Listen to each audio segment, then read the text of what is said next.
সরকারি হাসপাতালে প্রশাসনের বুলডোজার। দক্ষিণ করিমগঞ্জের রঘুরটুক হাসপাতালে উচ্ছেদ। 10 বছর আগে হাসপাতালের ভিতরে নিজের কিছু জমি আছে এটা দাবি করে আদালতের দ্বারস্থ হয়েছিলেন পাথারকান্দির 16ঘড়ি গ্রামের নয়মুন্নেসা নামের এক মহিলা। স্থানীয় বিধায়ক সিদ্দিক আহমেদের বিরুদ্ধে জমি দখলের অভিযোগ করে আদালতের দ্বারস্থ হয়েছিলেন নয়মুন্নেসা। অবৈধভাবে জমি দখল করে হাসপাতাল নির্মাণ করেছিলেন সিদ্দিক, এমনটাই অভিযোগ ছিল।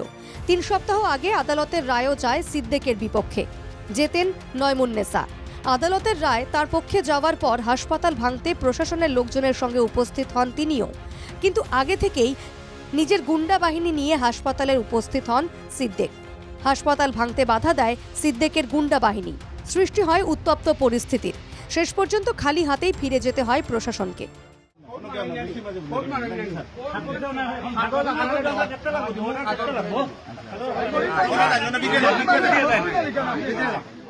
তবে সোমবার ফের হাসপাতাল ভাঙতে গেলে এবার আর প্রশাসনকে আটকাতে পারেনি সিদ্দিকের গুন্ডা বাহিনী।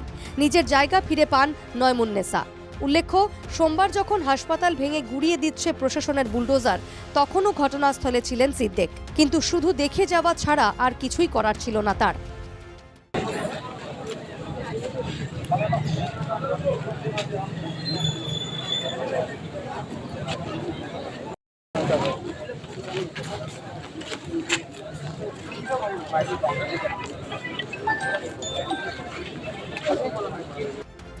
শ্রীভূমি থেকে মিষ্টু দত্তের রিপোর্ট, NKTV বাংলা।